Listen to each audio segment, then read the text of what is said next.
अस्सलाम वालेकुम बेटे, कैसे हैं आप? ठीक हैं? आवाज़ आ रही है? बताएं भाई, आवाज़ आ रही है आपको?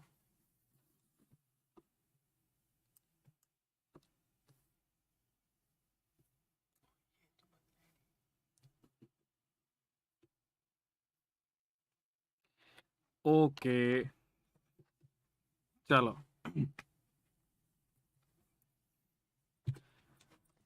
प्लाज्मा मेम्ब्रेन हम लोगों ने कल पढ़ा था।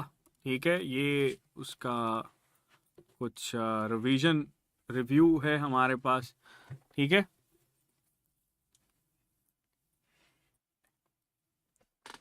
ठीक है जी। चलें, प्लाज्मा मेम्ब्रेन के हवाले से कोई क्वेश्चन है तो वो मुझे बता दें, अदरवाइज हम लोग जो है वो आगे चलेंगे और इसको आगे डिस्कस करेंगे।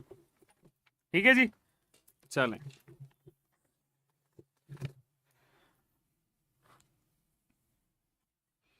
लेक्चर हैंडआउट्स बेटे, ये आपको सर ही बताएंगे। लेक्चर हैंडआउट्स कब मिलेंगे, कैसे मिलेंगे, ये तो मेथड सर ही बताएंगे आपको। इसके बारे में तो मैं फ़िलहाल कुछ भी नहीं कह सकता। अच्छा जी, चलो स्टार्ट करें। ओके जी, हमारे पास बेटे सेल मेम्ब्रेन के बाद हमारे पास जो नेक्स्ट टॉपिक है जिसको हम लोग डील करते हैं, दैट इज़ सेल वॉल। ठीक है, ये स्टूडेंट हमारे पास सेल वॉल कहलाती है। अच्छा, सेल वॉल जो है, इसके बारे में आपके पास ये क्वेश्चन आता है कि सेल वॉल किस सेल के पास प्रेजेंट होती है, किसके पास एब्सेंट होती है। तो अगर हम लोग ऑप्शंस बनाएं, यहाँ पे ऑप्शन ए में हम लिख देते हैं एनिमल सेल। ठीक है, ऑप्शन बी में हम लोग लिख देते हैं प्लांट सेल। ऑप्शन सी में बेटे हम लोग लिख देते हैं माइकोप्लाज्मा। और ऑप्शन डी के अंदर लिख देते हैं हम लोग चलो फंजाई सेल। ठीक है जी, ऑप्शन ई के अंदर लिख देते हैं ए एंड सी बोथ। ठीक है,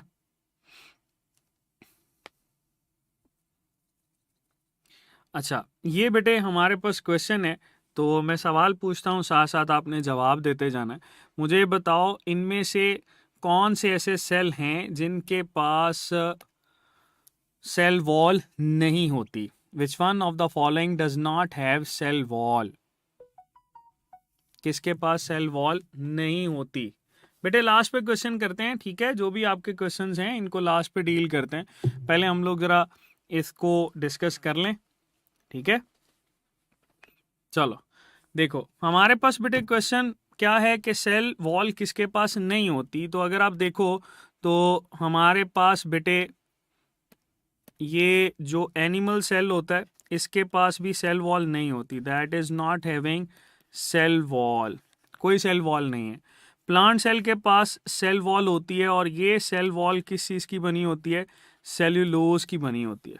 ठीक है, फिर माइकोप्लाज्मा की बात करें, माइकोप्लाज्मा हम लोगों ने पढ़ा था, दैट इज अ बैक्टीरिया। ये एक ऐसा बैक्टीरिया है विच लैक्स सेल वॉल, तो ये हमारे पास सेल वॉल को लैग कर रहा होता है। फिर फंजाई की बात करें तो फंजाई बेटे हमारे पास ऐसा है जिसके पास सेल वॉल होती है, and that is composed of chiton.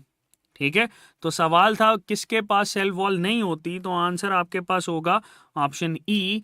A and सी दोनों के पास ही बेटे सेल वॉल मौजूद नहीं होती। ठीक है, अच्छा अब प्लांट सेल में हम लोग ये डिस्कस करते हैं किस चीज़ की बनी होती है, that is composed of cellulose. ठीक है, और इस सेलुलोज के अंदर फिर हम लोग डिस्कस करते हैं कि प्राइमरी सेल वॉल की कॉम्पोजिशन क्या होती है। ठीक है, सेकेंडरी सेल वॉल की कॉम्पोजिशन क्या होती है, ये हम लोग आगे डिस्कस करेंगे। ठीक है, अच्छा एक और सेल लिखते हैं, that cell is refer to as bacterial cell. ठीक है, एक हमारे पास बैक्टीरियल सेल है,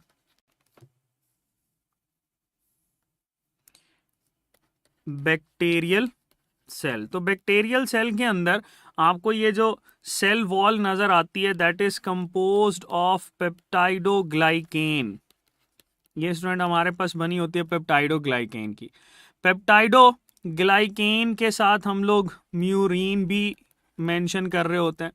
या अगर आपके पास ये पूछा जाए कि कंप्लीट सेल वॉल किस चीज़ की होती है, तो कंप्लीट सेल वॉल आप बताओगे बैक्टीरिया की कंप्लीट सेल वॉल हम मेंशन करते हैं इसको सक्यूलस। ठीक है, तो ये आप लोगों ने कुछ चीज़ें इसके हवाले से याद रखनी है। कोई भी सेल वॉल बेटे हमारे पास मौजूद होगी ना, तो ये सेल वॉल क्या करती है, दैट सेल वॉल बेसिकली बेटे आपके पास रिजिड स्ट्रक्चर है। रिजिड होने की वजह say that maintain cell shape, ये बेटे सेल की शेप को मेंटेन करती है। ठीक है, साथ ही साथ ये प्रिवेंट करती है ऑस्मोटिक लाइसिस से, that prevent from osmotic lysis. ये स्टूडेंट हमारे पास ऑस्मोटिक लाइसिस से प्रिवेंट कर रही होती है।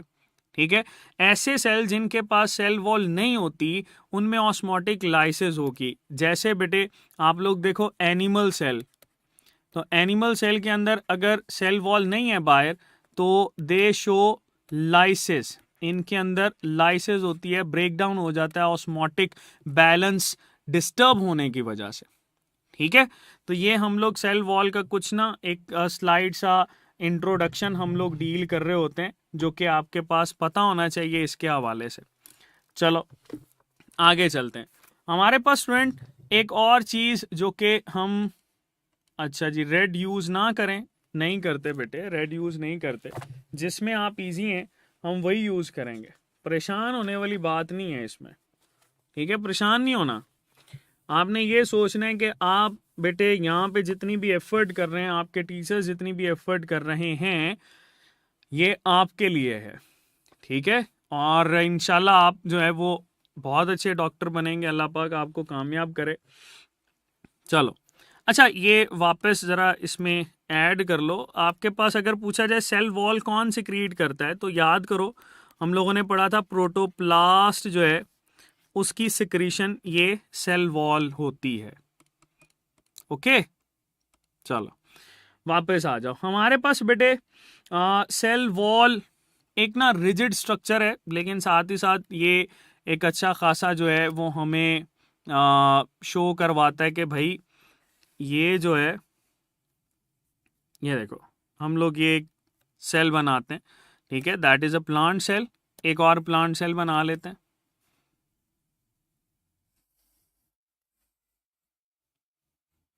That is another plant cell. ठीक है, दो प्लांट सेल हम लोगों ने बना लिए। आपको पता है कि प्लांट सेल के अंदर बेटे हमारे पास ये जो प्लांट सेल है इसके अंदर हमें नज़र आती है प्लाज्मा मेम्ब्रेन। ठीक है, ये प्लाज्मा मेम्ब्रेन बना लेते हैं। तो देखो आपसे अगर पूछा जाए कि दो सेल्स के दरमियान में, दो प्लांट सेल्स के दरमियान में कौन सी चीज़ मौजूद होती है, तो बेटे आपने बताना है दो प्लांट सेल के दरमियान में हमें नज़र आती है मिडल लैमेला। ये जो सेंटर में हम लोग बना रहे हैं ना, that is refer to as middle lamella. ये जो मिडल लैमेला होता है बेटे, that middle lamella is a cementing material. इसको हम लोग सीमेंटिंग मटीरियल बोलते हैं। ये कनेक्ट करके रखता है। ठीक है, ये सीमेंटिंग मटेरियल है बेटे, कनेक्ट करके रखता है दो सेल्स को, प्लांट सेल को। और अगर आपसे ये पूछा जाए इसकी कॉम्पोजिशन क्या होती है, तो बेटे ये कैल्शियम और मैग्नीशियम सॉल्ट से मिलकर बना होता है। इसमें कैल्शियम मैग्नीशियम सॉल्ट्स होते हैं, साथ ही साथ पेक्टेट शामिल होता है जो कि बेटे इसमें मौजूद होगा और आपके पास अटैचमेंट करवा रहा होता है। ओके, चलो अगर आपसे ये सवाल आए कि हमारे पास दो प्लांट सेल्स के दरमियान में आपको प्राइमरी स्ट्रक्चर कौन सा नज़र आता है, तो आप क्या बताओगे? आप बताओगे बेटे दैट इज, बताओ कौन सा होगा?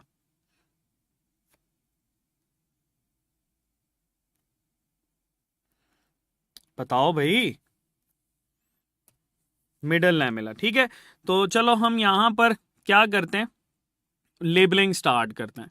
हमारे पास बेटे ये जो येलो कलर की हम लोगों ने बनाई है, that is suppose cell membrane. ये हमारे पास आ गई सेल मेम्ब्रेन। तो सेल मेम्ब्रेन से ही ये सिक्रीट होती है सेल वॉल। तो चलो हम इसको कह देते हैं that is primary cell wall.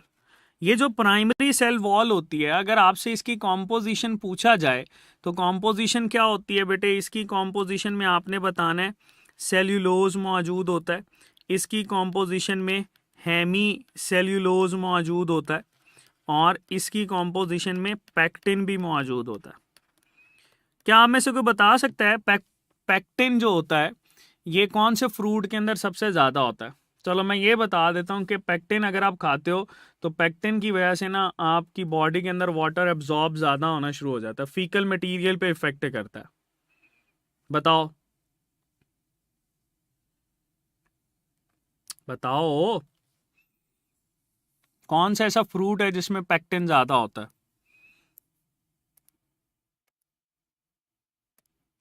बनाना। याद रखना, बनाना जो होता है इसमें बेटे हमारे पास पेक्टिन ज़्यादा होता है, और इसीलिए आप जो है अगर किसी इंडिविजुअल को फीकल मटेरियल को वाटरी फ्लूइड लाइक रिलीज़ हो रहा है तो उसमें आप बनाना की इनटेक उसको ज़्यादा करवाते हो। ठीक है।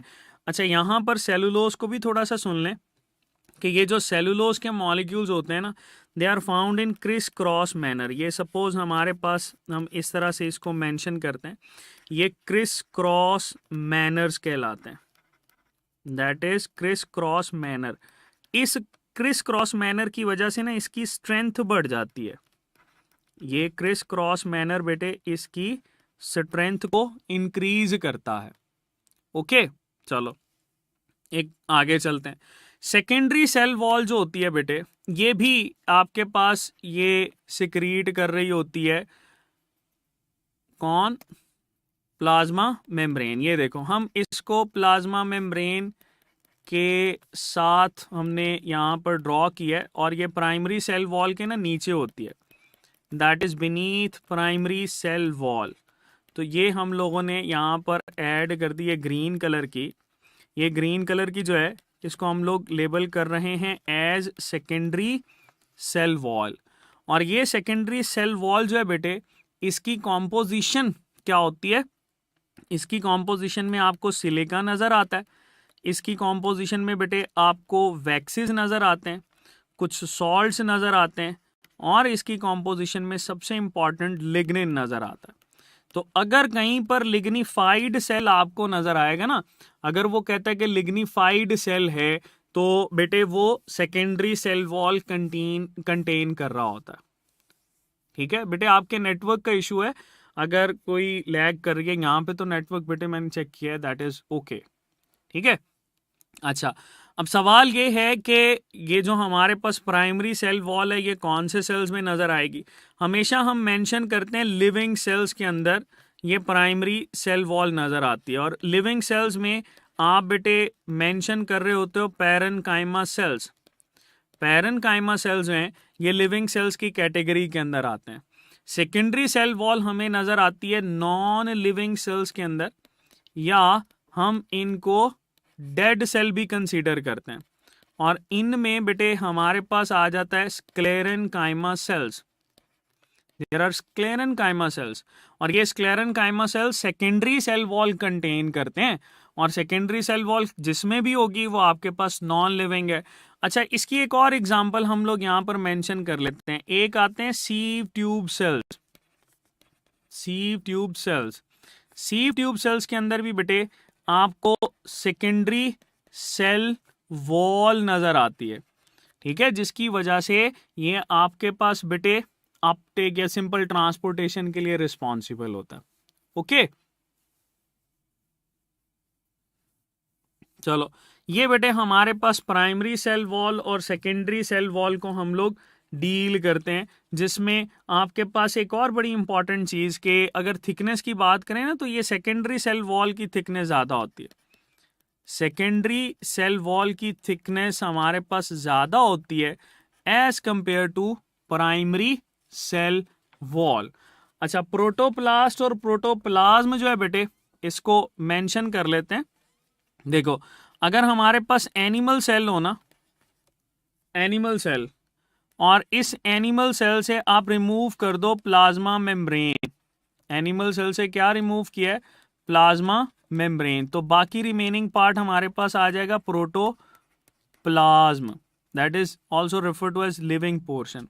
लेकिन अगर आपके पास प्लांट सेल है या फंगल सेल है और उसमें से आप रिमूव कर दो सेल वॉल, सबसे आउटर लेयर रिमूव कर दो, तो बाकी जो हिस्सा हमारे पास बचेगा बेटे, उसको प्रोटोप्लास्ट बोलते हैं। इसीलिए हम लोगों ने यहाँ पर प्रोटोप्लास्ट से सिक्रीशन को मेंशन किया था, क्योंकि ये हम लोग प्लांट सेल को डील कर रहे हैं।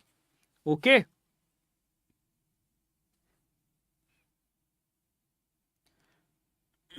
चलो आगे चलते हैं। हमारे पास इस सेल वॉल के फंक्शंस को डील करते हैं कि ये फंक्शंस क्या परफॉर्म करता है, बिकॉज मोस्टली किसी भी ऑर्गेनेली, किसी भी स्ट्रक्चर के ना फंक्शन से आपके पास क्वेश्चन आ रहे होते हैं। तो सबसे पहला फंक्शन जो है वो तो बेटे इसमें हम लोग ये ऐड करते हैं कि ये डेफिनेट शेप डिसाइड करती है, definite shape of cell decide करती है। किसी भी सेल की अगर शेप है तो वो किस वजह से है बेटे? वो आपके पास इस सेल वॉल की वजह से होती है। दूसरा function, that prevent from osmotic lysis, ये हमारे पास ऑस्मोटिक लाइसिस से बचाती है। ठीक है। तीसरा आप लोगों ने इसमें ऐड रखना है कि इसमें ना कुछ पिट्स मौजूद होते हैं जिनको सेल पिट्स भी बोलते हैं, या आप लोग इसमें कनेक्शंस को ऐड करते हो, या इसकी जगह पे आप लोग ऐड करते हो प्लाज्मोडेस्मेटा। ठीक है, प्लाज्मोडेस्मेटा, ये कनेक्शंस होते हैं जो कि फ्रीली परमिएबल कर रहे होते हैं इस मेम्ब्रेन को। तो ये बात याद रखना, इन्हीं की वजह से मेम्ब्रेन हमारे पास क्या होती है? फ्रीली परमिएबल होती है बेटे। ठीक है। और ये जो प्लाज्मोडेस्मेटा हैं या कनेक्शंस होते हैं, ये कौन सी ट्रांसपोर्टेशन करवाते हैं? ये भी सुन लो, ये हमारे पास एपोप्लास्टिक पाथवे के लिए रिस्पॉन्सिबल है। एपोप्लास्टिक पाथवे के लिए बेटे रिस्पॉन्सिबल होते हैं, एपोप्लास्टिक पाथवे ये करवा रहे होते हैं। ओके, बात समझ में आई? अच्छा, फिर समटाइम ये पूछा जाता है कि क्या ये एक्ट करता है बैरियर? ठीक है, क्या ये एज अ बैरियर एक्ट करता है? तो बैरियर ऑस्मोटिक लाइसिस के लिए तो है, लेकिन किसी भी मटेरियल के लिए नहीं होता।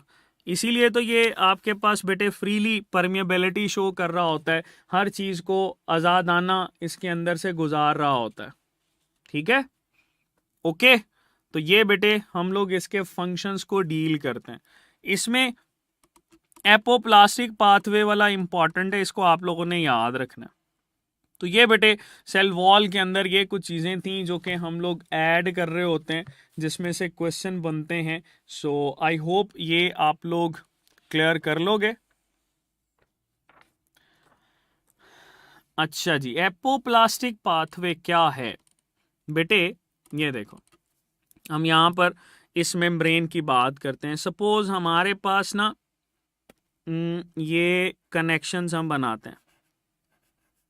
ठीक है, दीज आर कनेक्शंस, और इन कनेक्शंस को हम ना ये वाइट कलर से जोड़ देते हैं। ठीक है, अब पानी जो है, सपोज ये वाटर मॉलिक्यूल यहाँ से मूव करते हैं और यहाँ से फिर इस सेल के अंदर आते हैं, तो cell wall to cell wall जो मूवमेंट होती है ये एपोप्लास्टिक पाथवे के थ्रू होती है। हाँ, अगर इसके अंदर वो कहे कि वैक्यूल शामिल होता है, तो वैक्यूल के थ्रू जो ट्रांसपोर्टेशन होती है ना, उसको वैक्यूलर पाथवे बोलते हैं। That is refer to as vacuolar pathway. अगर आपके पास वो कहे कि प्लाज्मा मेम्ब्रेन शामिल होती है, प्लाज्मा मेम्ब्रेन शामिल होती है इस ट्रांसपोर्टेशन के अंदर, तो इसको बेटे हम लोग सिंपलास्ट पाथवे बोलते हैं। सिंपलास्ट पाथवे, ये ट्रांसपोर्टेशन इन प्लांट्स के अंदर रिस्पॉन्सिबल होता है। ठीक है, तो इसको हम वहां पर भी ज्यादा डिटेल में डिस्कस करेंगे। चलो,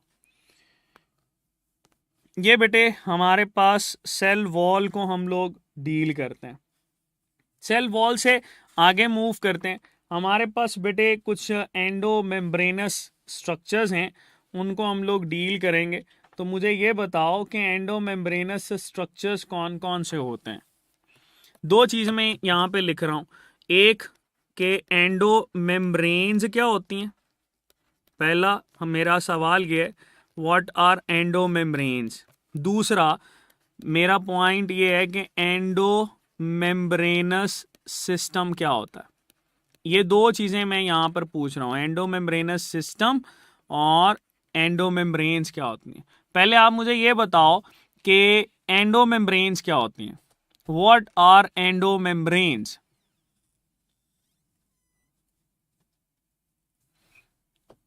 व्हाट आर एंडो मेम्ब्रेन्स।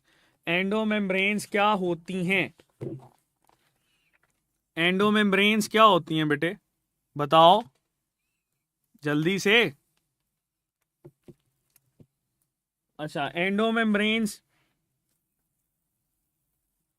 क्या, मुझे चलो हाँ या ना में जवाब देते जाओ। मुझे ये बताओ कि क्या एंडो मेम्ब्रेन के अंदर न्यूक्लियर इन्वेलप आता है।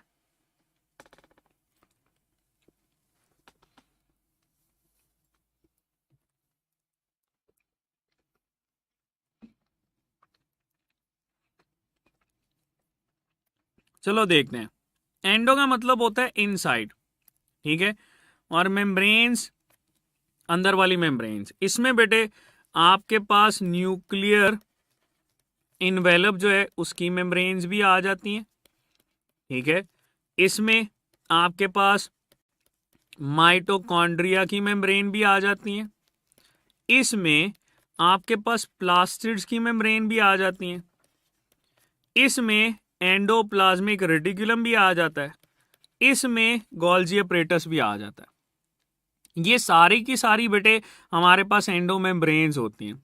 लेकिन जब भी हम लोग एंडो मेम्ब्रेनस सिस्टम को डील करते हैं तो इस एंडो मेम्ब्रेनस सिस्टम में हमारे पास आ जाता है एंडोप्लाज्मिक रेटिकुलम और गोल्जी अपरेटस, ठीक है।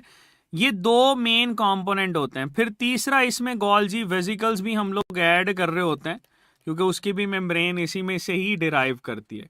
लेकिन एंडो मेम्ब्रेनस सिस्टम में जो मेन चीज़ें हम लोग ऐड करेंगे ना बेटे, वो मेन चीज़ें कौन सी होती हैं।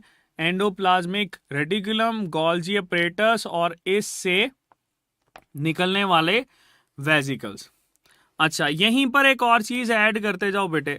ये जो एंडो प्लाज्मिक रेटिकुलम होता है ना, ये लार्जेस्ट मेम्ब्रेन होती है, लार्जेस्ट इंटरनल मेम्ब्रेन। अगर आपसे पूछा जाए तो लार्जेस्ट इंटरनल मेम्ब्रेन बेटे आपको एंडोप्लाज्मिक रेटिकुलम नजर आएगा, ठीक है। तो ये बेटे हम लोग इसमें ऐड करते हैं। हम लोग अभी स्टार्ट करने के लिए जा रहे हैं एंडो मेम्ब्रेनस सिस्टम को, ठीक है जी। कि एंडो मेम्ब्रेनस सिस्टम हमारे पास क्या है और इसको हम लोग किस तरह से डील करेंगे। इसको देखें, पानी शानी पिए, मैं भी पानी पी लूं, फिर आगे चलते हैं।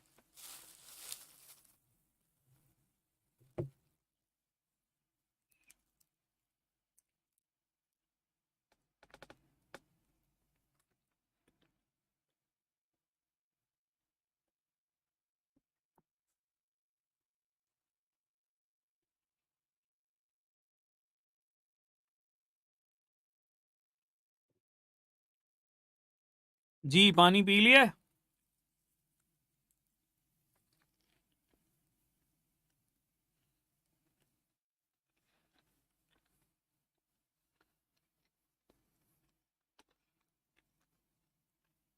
रवीना बेटे आपका जवाब जो है ना वो मैं लास्ट पे दूंगा, अभी आप इस पे फोकस करो जो हम पढ़ रहे हैं।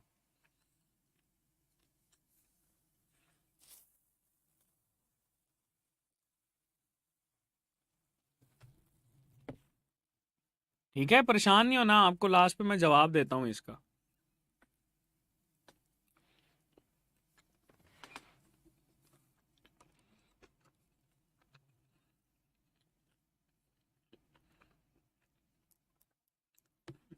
अच्छा, यहां पे हम बनाते हैं एक सेल।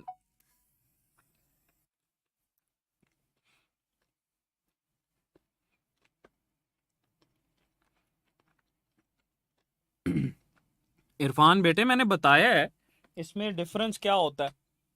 जो हमारे पास एंडो मेम्ब्रेन्स होती हैं वो सारी की सारी मेम्ब्रेन्स ऑफ सेल हैं, ठीक है। और हमारे पास जो एंडो मेम्ब्रेनस सिस्टम होता है उसमें एंडोप्लाज्मिक रेटिकुलम और गोल्जी अपरेटस और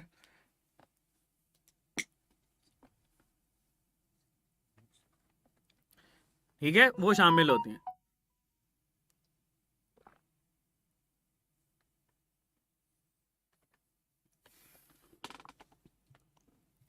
चलो आगे चलते हैं हम लोग।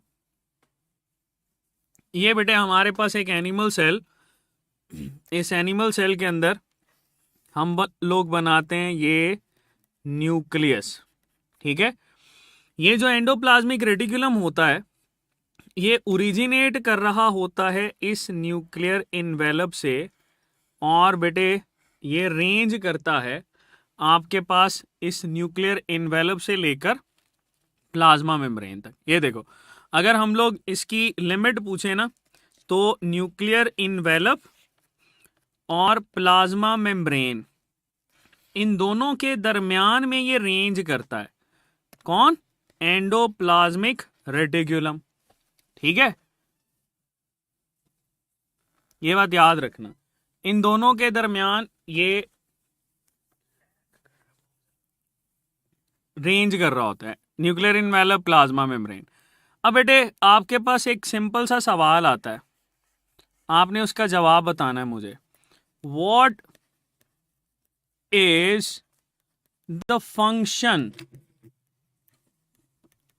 Of endoplasmic reticulum? Endoplasmic reticulum का फंक्शन क्या होता है बताओ जरा मुझे, जल्दी से बताओ।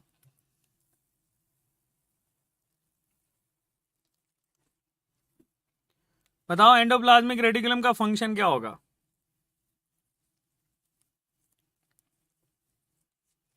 अच्छा, स्टेथोस्कोप कह रहा है कि ब्लैक बोर्ड बहुत अच्छा नजर आ रहा है, थैंक यू बेटे।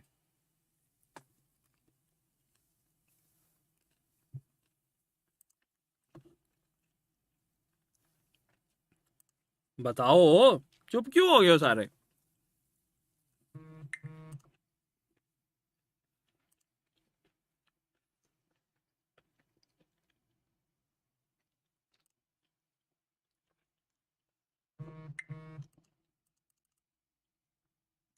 अच्छा, अगर हम स्मूथ एंडोप्लाज्मिक रेटिकुलम की बात करें फिर?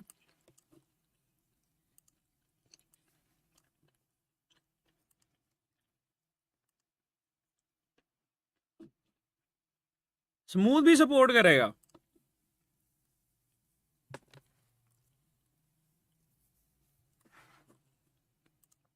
बड़ी बात है।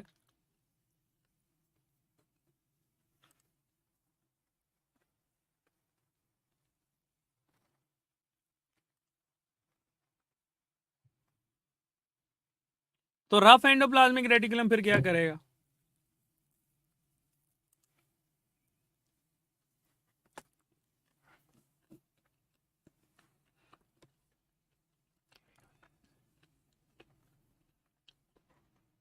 अच्छा मुझे बताओ जरा, आपको स्क्रीन सही नजर आ रही है?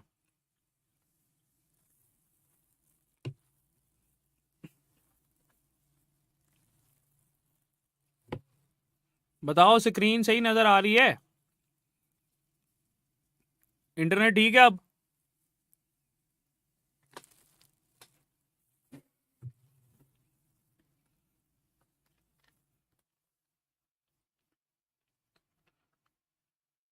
चलें, सही हो गया।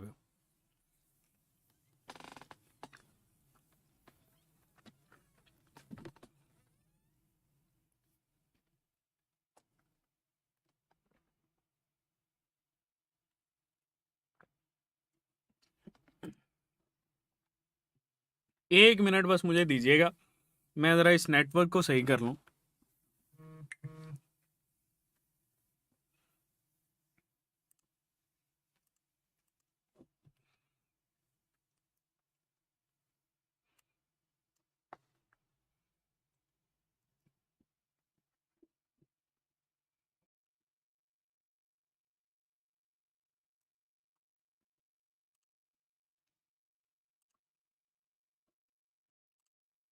चलो जी, अब हम लोग जरा आते हैं इसकी तरफ। हमारे मामला सही हो गए। तो बिल्कुल बेटे, अगर आपसे ये पूछा जाएगा कि फंक्शन ऑफ एंडोप्लाज्मिक रेटिकुलम क्या है, तो ये देखो, ये हमारे पास काम कर रहा है सपोर्ट। ठीक है, सपोर्ट, सपोर्ट का काम है।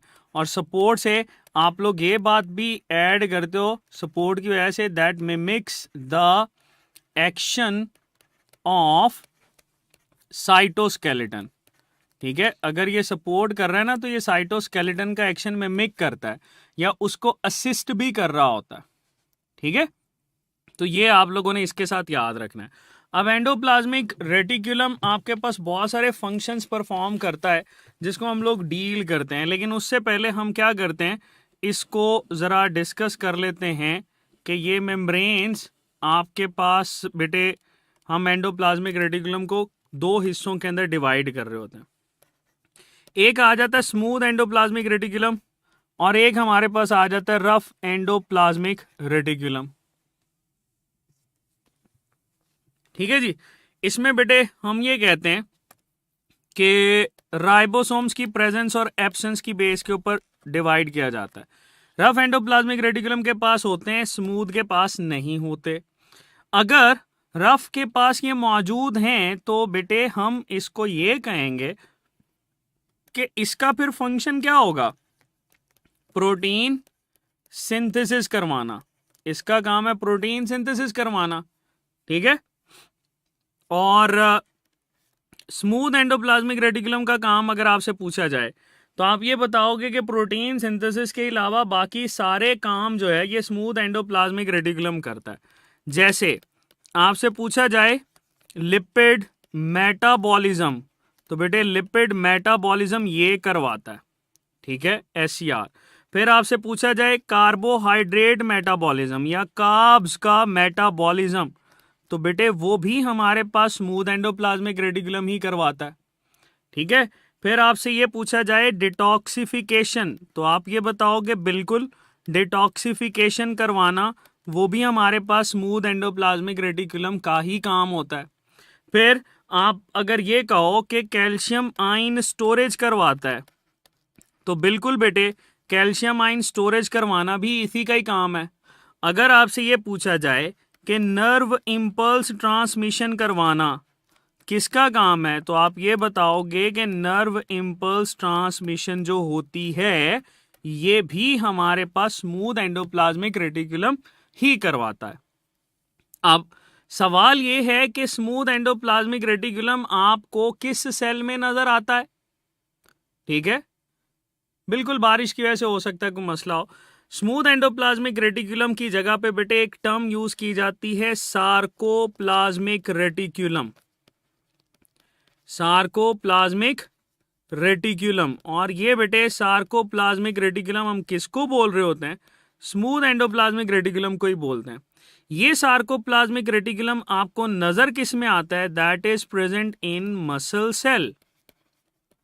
ठीक है जी, अच्छा, सेम एज ये जो आपके पास रफ एंडोप्लाज्मिक रेटिकुलम है, इस रफ एंडोप्लाज्मिक रेटिकुलम के लिए भी एक टर्म यूज की जाती है, दैट इज नीजल्स ग्रेन्यूल्स। ठीक है, नीजल्स ग्रेन्यूल्स। नीजल्स ग्रेन्यूल्स हम लोग रफ एंडोप्लाज्मिक रेटिकुलम को बोल रहे होते हैं। ठीक है, अच्छा, एक टर्म हम लोग यूज करते हैं अर्गेस्टोप्लाज्म। मुझे ये बताओ ये क्या होता है, व्हाट इज मेंट बाय अर्गेस्टोप्लाज्म, जल्दी से बताओ।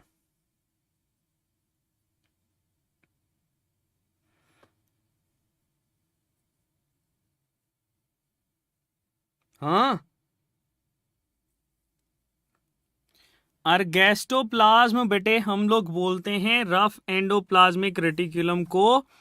ठीक है, ये इसी का ही दूसरा नाम है, इसको ग्रेन्युलर एंडोप्लाज्मिक रेटिकुलम भी बोलते हैं। तो ये टर्म और ये टर्म आप लोगों ने याद रखनी है किसके साथ बेटे, रफ एंडोप्लाज्मिक रेटिकुलम के साथ। ओके, तो ये आप लोगों ने इसके साथ याद रखना है। अच्छा, एक और चीज आपसे पूछता है कि स्मूथ एंडोप्लाज्मिक रेटिकुलम ये लिपिड मेटाबॉलिज्म करवाता है, इसके अलावा और कौन कौन सा ऑर्गेनेलीज करवा रहे होते हैं? तो बेटे इसके अलावा हमारे पास एक माइटोकॉन्ड्रिया वो भी करवाता है, एससीआर भी करवा रहा है। लेकिन ये मेटाबॉलिज्म जो आप एससीआर के अंदर देखते हो ये एक्चुअली एनाबॉलिज्म होता है, ठीक है, इसको हम लोग एनाबॉलिज्म बोलते हैं, ठीक है। अगर स्पेसिफिकली पूछा जाए ना, ऑप्शंस दी जाएं, जैसे यहाँ पे चलो मैं ऑप्शंस बना देता हूँ। ऑप्शन ए में वो लिख देता है जी हमारे पास SCR, smooth endoplasmic reticulum. Option B में लिख देता है बेटे हमारे पास गोल्जी अपरेटस, बल्कि गोल्जी अपरेटस को छोड़ो, यहाँ पे हम ऐड करते हैं एक अच्छा वाला एमसीक्यूज। चलो अगर हम यहाँ पर ऐड कर दें बेटे क्लोरोप्लास्ट, तो क्लोरोप्लास्ट जो है ये भी हमारे पास लिपिड मेटाबॉलिज्म करवाता है। तीसरा माइटोकॉन्ड्रिया, माइटोकॉन्ड्रिया भी लिपिड मेटाबॉलिज्म करवाता है। तो डी ऑप्शन में हम लोग ऑल ऑफ दीज भी मेंशन करते हैं। लेकिन बेटे ये जो हमारे पास स्मूथ एंडोप्लाज्मिक रेटिकुलम होता है इसका काम लिपिड एनाबॉलिज्म है, ये फॉर्मेशन करवाता है। क्लोरोप्लास्ट जो है ये भी बेटे एनाबॉलिज्म ऑफ लिपिड के साथ एसोसिएटेड है, ठीक है, कार्बोहाइड्रेट के साथ। माइटोकॉन्ड्रिया जो है ये आपके पास कैटाबॉलिज्म के साथ एसोसिएटेड होता है, that is associated with catabolism. तो ये स्टूडेंट्स याद रखना हमारे पास ये फंक्शन परफॉर्म कर रहे होते हैं, ठीक है। अच्छा फिर आपके पास एक और चीज पूछी जाती है, वापस इसकी तरफ आओ, कि वो कहता है अगर हमारे पास बेटे ये आर की बात करें, आर बहुत ज्यादा है, आर किन सेल्स के अंदर ज्यादा होगा? ये बेटे उन सेल्स के अंदर ज्यादा होगा जिन सेल की सिक्रीशन जो है वो प्रोटीन होगी। जो प्रोटीन सिक्रीशन करते हैं ना उनके अंदर आपको आर के नंबर ज्यादा नजर आएंगे, और वो वाले सेल बेटे जिनमें एससीआर ज्यादा होगा उनकी सिक्रीशन हमारे पास क्या होगी? लिपिड होगी, लिपॉइड इन नेचर ये हमारे पास होंगे, लिपिड सिक्रीशन रखेंगे, ठीक है। तो इसके साथ ना कुछ डिराइव्ड क्वेश्चंस आते हैं, जैसे अगर हम लोग देखें तो एमसीक्यूज की फॉर्म में देखते हैं। ऑप्शन ए हम बनाते हैं दैट इज बाई टेस्टिस, ठीक है। ऑप्शन बी बना लेते हैं ओवरीज। ऑप्शन सी बना लेते हैं बीटा सेल्स। ऑप्शन डी बना लेते हैं दैट इज बेटे ब्रेन, ठीक है। तो मुझे ये बताओ, सवाल ये है which one of the following has are enriched cells? Are enriched cells किस में नजर आएंगे बताओ?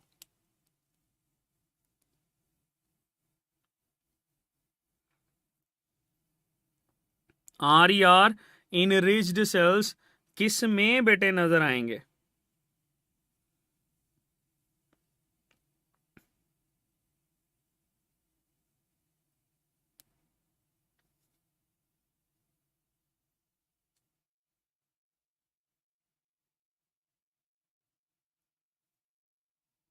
हाँ जी, आर इनरिच्ड सेल्स बेटे देखो बिल्कुल सही कह रहे हैं आप।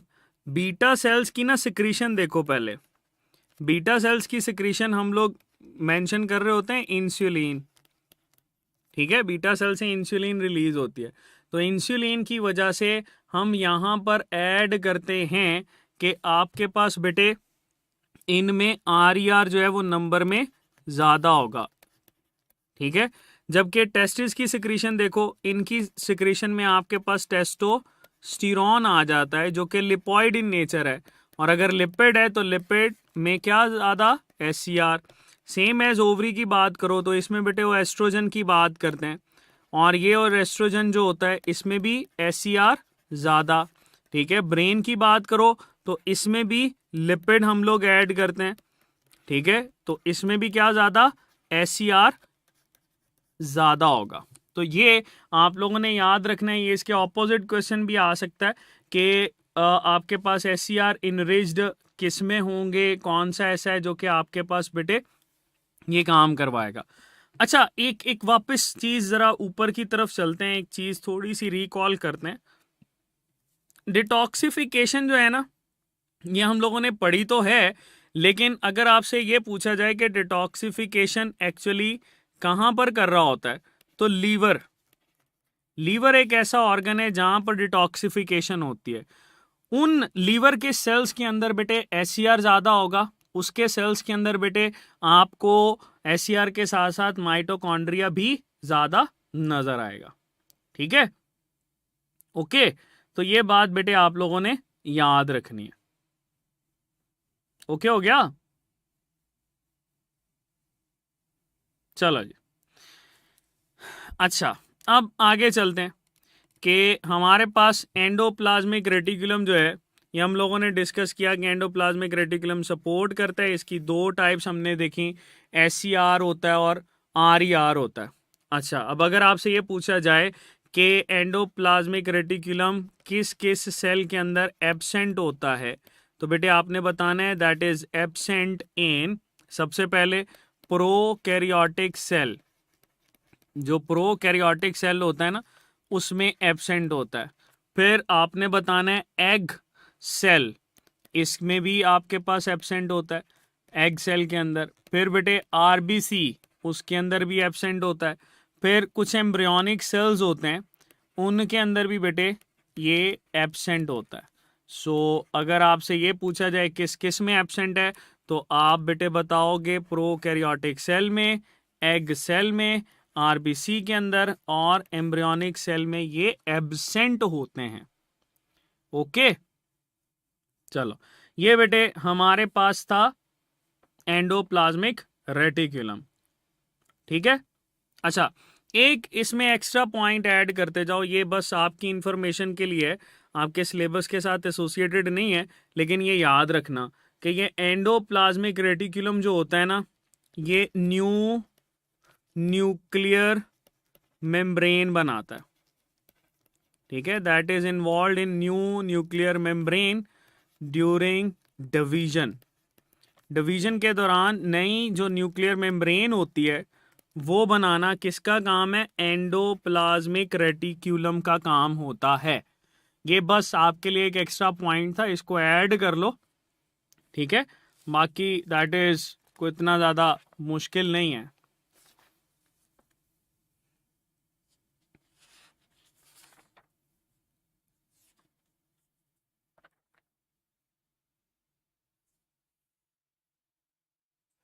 अच्छा, एक चीज मुझे बताओ कि जैसे मैंने आपको ये बताया कि हमारे पास सबसे ज़्यादा जो इनरिच्ड सबसे ज़्यादा जो इंटरनल मेम्ब्रेन होती है वो कौन सी होती है? That is endoplasmic reticulum. और एंडोप्लाज्मिक रेटिकुलम को ही हम लोग जब इसके यूनिट की बात करते हैं तो इसके यूनिट को हम लोग क्या बोल रहे होते हैं कि इसकी जो मेम्ब्रेन होती है दैट इज सिस्टर्ने, है ना? यही सिस्टर्ने हमारे पास इंपॉर्टेंट है बिकॉज समटाइम्स सिस्टर्ने और क्रिस्टे के हवाले से पूछा जाता है। ठीक है, चलो वापस ऊपर चलते हैं, कुछ और सवाल डिस्कस करते हैं। बच्चे कह रहे हैं जी और सवाल को डिस्कस करें, तो यहाँ पर लिख ही लेते हैं RER और SCR। चलो अब बताते जाओ, सवाल डिस्कस करने हैं ना, मुझे बताते जाओ। बताओ इन दोनों में से ज़्यादा स्टेबल कौन सा होगा? SCR ज़्यादा स्टेबल होगा या RER ज़्यादा स्टेबल होगा? ठीक है, अगर मैं स्टेबिलिटी की बात करता हूँ तो इनमें से बेटे ज़्यादा स्टेबल कौन होगा? बताओ। बिल्कुल बेटे, RER की स्टेबिलिटी क्या होती है? ज़्यादा। SCR की स्टेबिलिटी क्या होती है? कम। उसकी वजह क्या है? क्योंकि SCR से ही आपके पास गोल्जी अपरेटस बनता है, तो ये कॉन्टिन्यूसली डिप्लीट कर रही होती है। ठीक है, ओके। तो आप इसमें बता सकते हो कि इसका काम क्या है, इसमें ट्रांसलेशन किसके अंदर होती है? चूंकि प्रोटीन सिंथेसिस की बात करते हैं, RER का काम प्रोटीन सिंथेसिस है, तो प्रोटीन सिंथेसिस एक्चुअली हमारे पास क्या कहलाती है? ट्रांसलेशन। इसी को ही बेटे हम लोग रेफर कर रहे होते हैं एज ट्रांसलेशन। तो अगर आपसे पूछा जाए RER और SER में से ट्रांसलेशन किस पे होती है, तो आप ये बताओगे RER के ऊपर हो रही होती है। ठीक है। अच्छा, फिर अगर आपसे इसका सीक्वेंस पूछा जाए कि बताओ इसका सीक्वेंस क्या होता है, किस किस सीक्वेंस से ओरिजिनेट करते हैं, तो आप बताओगे बेटे न्यूक्लियर इनवेलप। ठीक है। इस न्यूक्लियर इनवेलप से पहले बनता है RER, रफ एंडोप्लाज्मिक रेटिकुलम। फिर इससे बनता है SER। फिर इससे बन रहा होता है बेटे गोल्जी अपरेटस। ये इसका सीक्वेंस है। तो अगर आपसे ये पूछा जाए कि इनमें से पहले कौन बनता है, तो आप बताओगे RER बनता है, फिर SER बनता है, फिर गोल्जी अपरेटस बन रहा होता है। ठीक है बेटे। तो ये हमारे पास कुछ चीजें हैं जो कि इसके साथ आप ऐड कर सकते हो। दूसरा ये भी बात याद रखना कि RER जो है ना, जो प्रोटीन्स बनाता है, मतलब इसमें जो प्रोटीन सिंथेसिस होती है, मैंने अभी बताया था कि इन प्रोटीन्स ने एक्सपोर्ट होना होता है। तो ये एक्सपोर्टेड प्रोटीन्स बनाता है, ऐसी प्रोटीन जिन्होंने सेल से बाहर निकल जाना है। जैसे हम यहाँ पर ऐड करते हैं, तो हमारे पास कुछ प्रोटीन्स होती हैं जैसे इम्यूनोग्लोबुलिन्स। तो इम्यूनोग्लोबुलिन्स जो है बेटा, इन्होंने बाहर जाना होता है सेल से, तो ये भी आपके पास एक्सपोर्टेड प्रोटीन्स हैं। फिर हम लोग यहाँ पर ऐड करते हैं थायराइड स्टिमुलेटिंग हार्मोन TSH। देखो इसने ब्लड में जाना होता है। ठीक है। फिर हम लोग यहाँ पर ऐड कर सकते हैं इंटरफिरॉन्स। इंटरफिरॉन्स जो हैं, ये भी आपके पास ऐसी प्रोटीन्स हैं जिन्होंने सेल से बाहर जाना होता है। तो वो वाली प्रोटीन्स जो कि एक्सपोर्ट होना है जिन्होंने, वो बेटे हमेशा RER से ही प्रोसेस होंगी। ठीक है। वो हमेशा किससे प्रोसेस होंगी? RER से प्रोसेस होकर ही बेटे आगे चलेंगी। तो ये हमारे पास एंडोप्लाज्मिक रेटिकुलम की कुछ चीज़ें हम लोग डिस्कस करते हैं जो कि कुछ इम्पॉर्टेंट थी, जिनको हम लोगों ने डील किया। इससे आगे हम लोग चलते हैं नेक्स्ट ऑर्गेनेली की तरफ। ठीक है। तो कोशिश करेंगे कि आज हम कुछ ज़्यादा ऑर्गेनेली डिस्कस कर लें। चलो गोल्जी अपरेटस को करें, क्योंकि वो इसके साथ ही एसोसिएटेड है, तो हम गोल्जी अपरेटस को डील करते हैं। गोल्जी अपरेटस, मुझे ये बताओ कि गोल्जी अपरेटस को डिस्कवर किसने किया था? Golgi apparatus was discovered by dash. तो क्या आंसर लगाओगे? गोल्जी अपरेटस को भाई किसने डिस्कवर किया था? गोल्जी अपरेटस को डिस्कवर किया था कैमेलो गोल्जी ने। ठीक है। इसमें कैमेलो गोल्जी हम लोग मेंशन करते हैं, और इसने 1898 के अंदर बेटे इसको डिस्कवर किया था। ठीक है। चलो, ये हमारे पास गोल्जी अपरेटस। गोल्जी अपरेटस में स्टैक को हम लोग डील करते हैं। Suppose that we have a stack over here, और बेटे that would be just like this।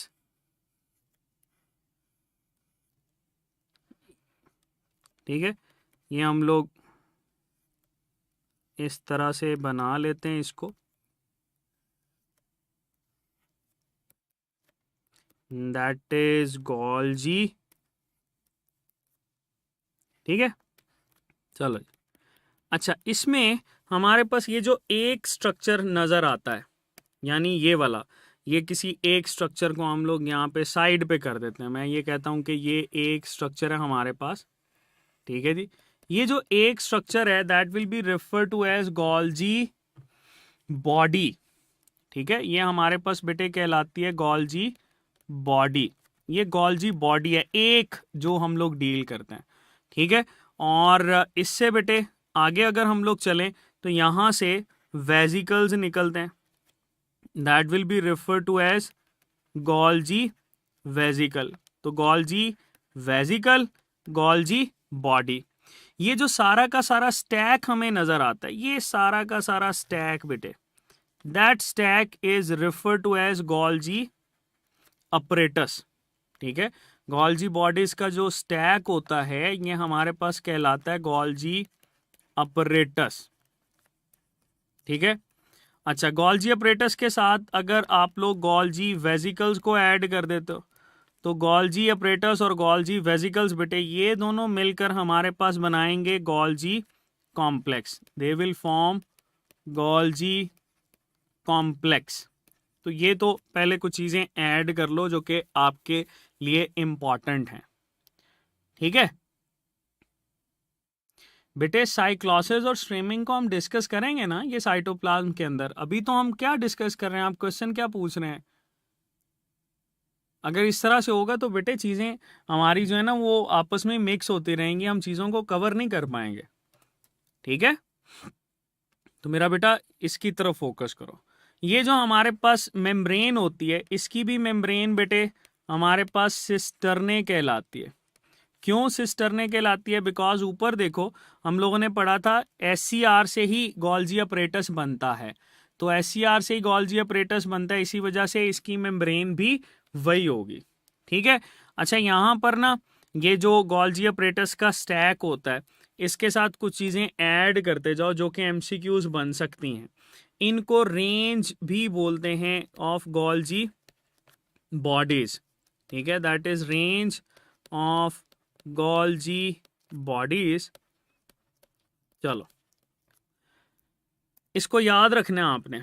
हमारे पास अगर प्रोटिस्ट की बात करें तो बेटे प्रोटिस्ट के अंदर ना ये आपके पास हमेशा 1 यानी एक गोल्जी बॉडी होगी या एक से थोड़ी सी ज्यादा फ्यू। ठीक है, अगर हम लोग एनिमल्स की बात करें तो एनिमल्स के अंदर, एनिमल सेल के अंदर इसमें मिनिमम 20 या उससे ज़्यादा गोल्जी बॉडीज हो सकती हैं। अगर बेटे हम लोग प्लांट सेल की बात करें, प्लांट सेल, तो प्लांट सेल में ये बहुत ही ज़्यादा होती हैं, सेवरल 100 तक हो सकती हैं। ठीक है, तो ये बॉडीज सबसे ज़्यादा जो है गोल्जी अपरेटस का साइज आपको अगर हम लोग देखेंगे ना तो वो बेटे प्लांट के अंदर नज़र आता है। ओके, चलो अब ज़रा इनके एंड्स को डिस्कस करते हैं।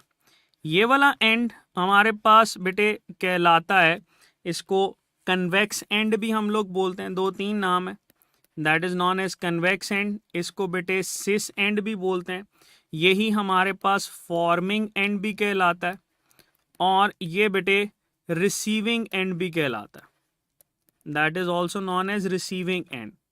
इसके ऑपोजिट चलो अगर हम दूसरे एंड की बात करें जैसे ये वाला है तो ये बेटे हमारे पास कनकेव एंड कहलाता है, इसको हम लोग ट्रांस एंड भी बोलते हैं। ये बेटे हमारे पास मैचुरेशन वाला एंड या मैच्योरिंग फेस भी कहलाता है, और इसको हम लोग एग्जिट फेस भी बोल रहे होते हैं।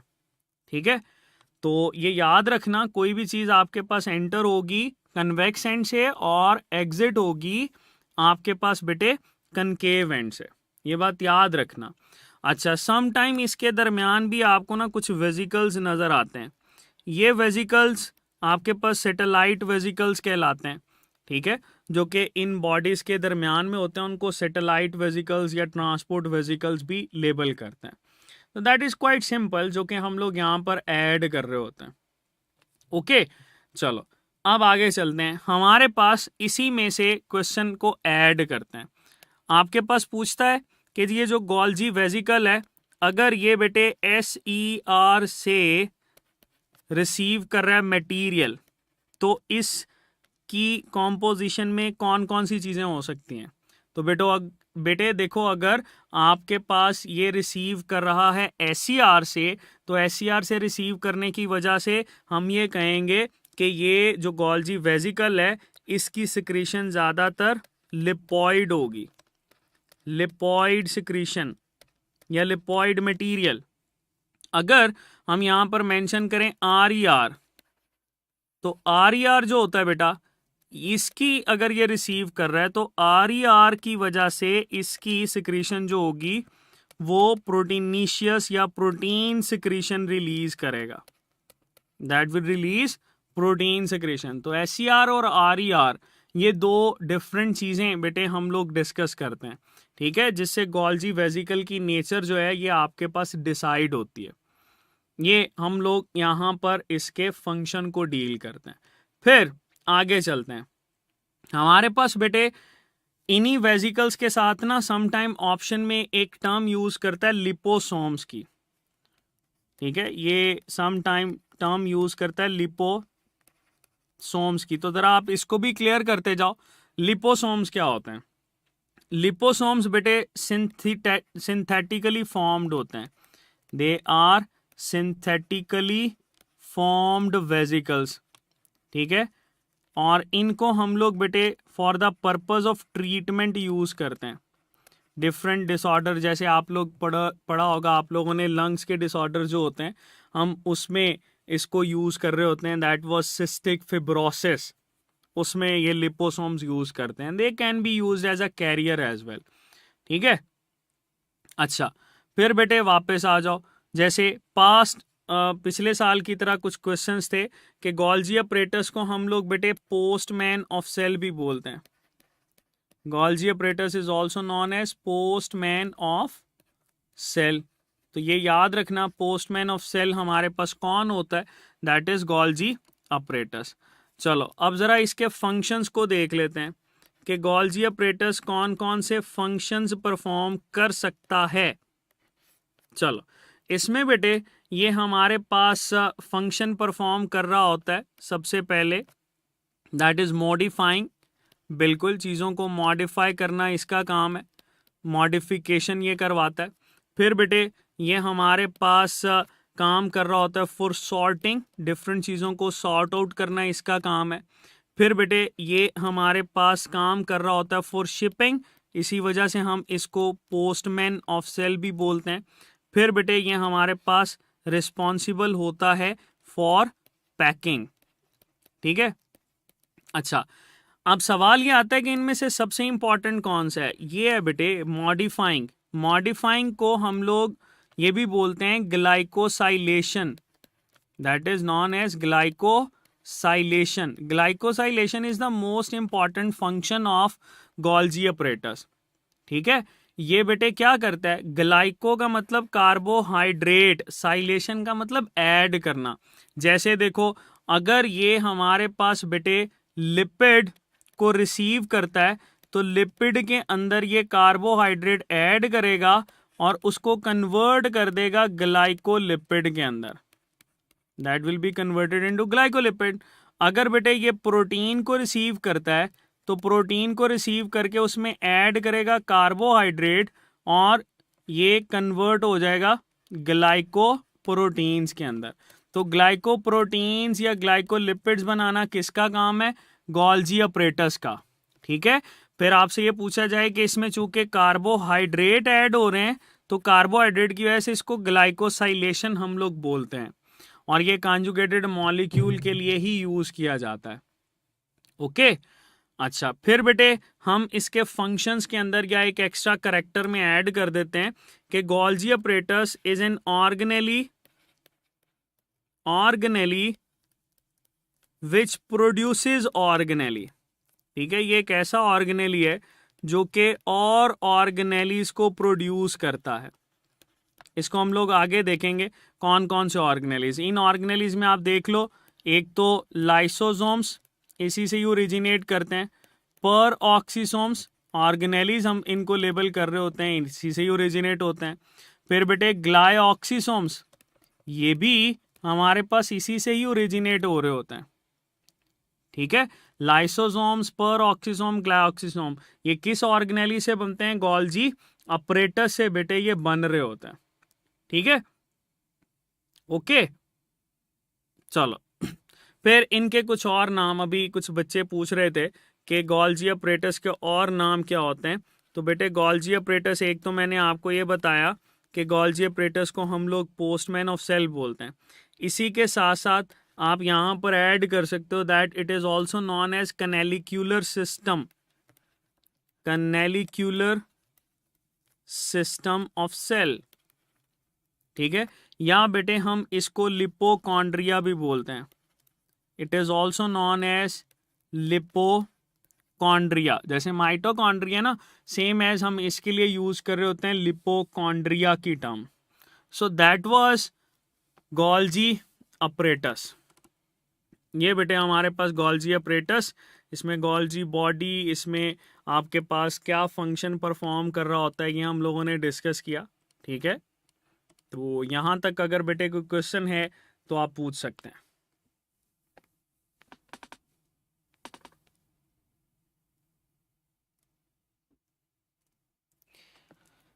अच्छा, इस गोल्जी अपरेटस को ना एक चीज हमारे पास रह गई थी. इस गोल्जी अपरेटस को हम लोग बेटे डिक्टायोसोम भी बोलते हैं. That is also refer to as dictyosome. और ये डिक्टायोसोम किस में बोलते हैं? प्लांट सेल के अंदर. प्लांट सेल के अंदर हम इसको डिक्टायोसोम बोलते हैं. ठीक है,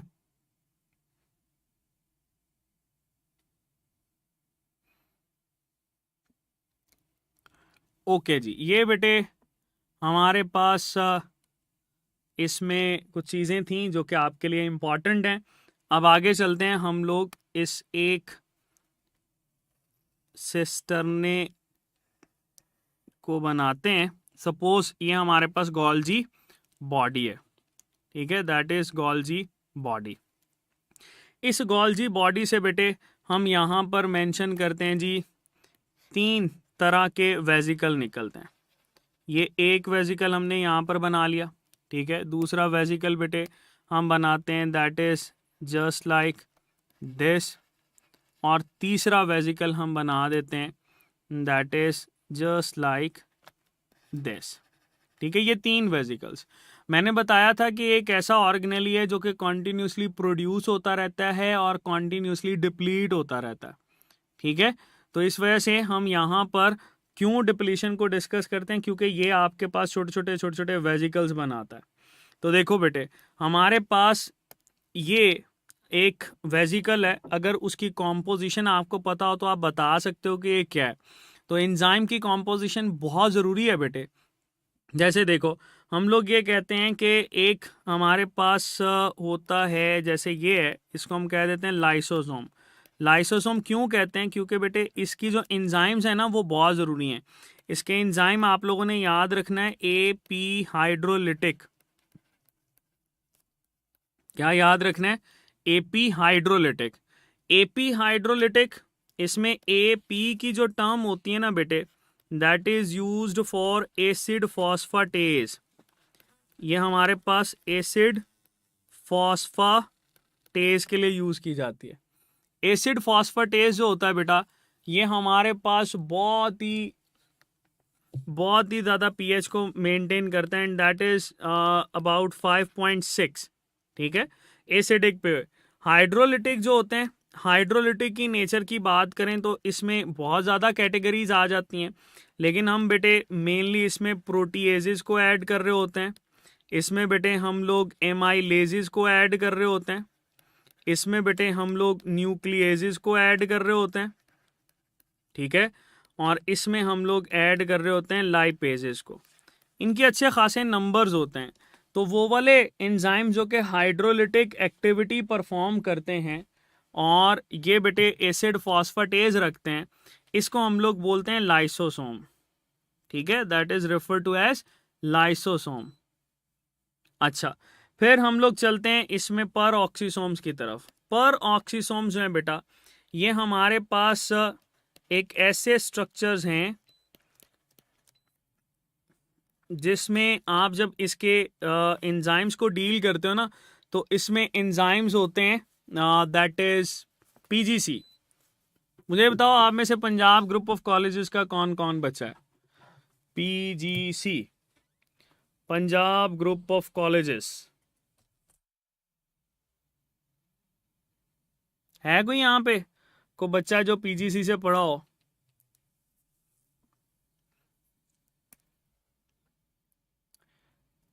चलें जी, बासित हैं और इकरा हैं, अलीज़ा हैं, फिर बासित आ गया. बासित कितने हैं? चलें जी, PGC से हम लोग ना इसके एंजाइम्स को याद रखेंगे. PGC, P फॉर बेटे हम मेंशन करते हैं पर ऑक्सीडेज. इसमें एक एंजाइम होता है जिसको बोलते हैं पर ऑक्सीडेज। जी फॉर बेटे हम बोलते हैं glycolic acid oxidase, that is glycolic acid oxidase, ठीक है। एंड सी फॉर बेटे ये हमारे पास आ जाता है कैटालेज। तो ये आपके पास 3 एंजाइम होते हैं जो कि पर ऑक्सीसोम्स के अंदर मौजूद होते हैं, ठीक है। तो पीजीसी से याद हो जाएंगे, चलो शाबाश। नेक्स्ट बेटे हमारे पास है दैट इज ग्लाइऑक्सीसोम्स। अच्छा, पीएमसी के सिलेबस के अंदर ना ग्लाइऑक्सीसोम्स और पर ऑक्सीसोम्स नहीं है, लेकिन हम यहाँ पर डिस्कस कर रहे हैं जस्ट ताकि आपको आइडिया हो जाए कि इसमें कौन कौन सी चीज़ें जो हैं वो आपके लिए स्पेसिफिक हैं। देखो, ये जो बेटे ग्लाइऑक्सीसोम्स होते हैं, इसमें आप लोगों ने याद रखना है ये गवर्नमेंट कॉलेज से बिलोंग करते हैं। GC, जी फॉर क्या? जी फॉर बेटे आप लिखोगे glycolic acid oxidase, glycolic acid oxidase होता है। एंड सी फॉर बेटे आप इसमें ऐड करोगे कैटालेज। तो ग्लाइकोलिक एसिड ऑक्सीडेज और कैटालेज इसमें पाए जाते हैं, ठीक हो गया। फिर बेटे आपके पास ये चीज़ पूछी जाती है कि कौन सा ऐसा इसमें स्ट्रक्चर है जो कि सिर्फ और सिर्फ एनिमल सेल के अंदर होता है। तो आप बताओगे कि लाइसोसोम जो होते हैं ना, ये सिर्फ और सिर्फ हमें एनिमल सेल के अंदर नज़र आते हैं। कौन सा ऐसा स्ट्रक्चर है जो कि सिर्फ और सिर्फ प्लांट सेल के अंदर नज़र आता है? तो बेटे आंसर आएगा ग्लाइऑक्सीसोम्स, ये सिर्फ और सिर्फ प्लांट सेल में नज़र आता है। फिर सवाल ये आता है कि कौन सा ऐसा ऑर्गेनेली है जो कि एनिमल और प्लांट दोनों में ही मौजूद होता है? तो आप बताओगे पर ऑक्सीसोम, ये एनिमल सेल में भी मौजूद होता है और बेटे ये प्लांट सेल के अंदर भी मौजूद होता है, ठीक है जी। तो ये हम लोग बेटे इसमें कुछ डिस्कशन करते हैं। फिर आपके पास अगर ये पूछा जाए इनमें से कौन सा ऐसा स्ट्रक्चर है जो कि टेम्पररी होता है, तो टेम्पररी ऑर्गेनेली जो है या टेम्पररी हम लोग देखें या शॉर्ट टर्म देखें तो वो भी बेटे हम लोग किसको बोलते हैं? ग्लाइऑक्सीसोम को बोल रहे होते हैं, ठीक है।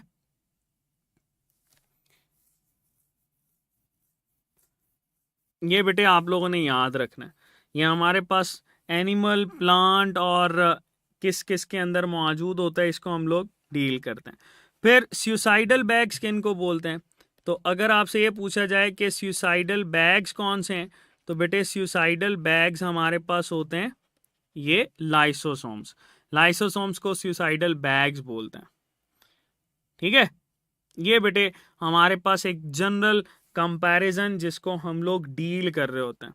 फिर ये देखो आपके पास ना पर ऑक्सीसोम्स को जरा क्विकली देख लो। पर ऑक्सीसोम एनिमल सेल के अंदर, एनिमल सेल के अंदर इनका काम होता है डिटॉक्सिफिकेशन, ठीक है। एनिमल सेल के अंदर डिटॉक्सिफिकेशन करवाते हैं।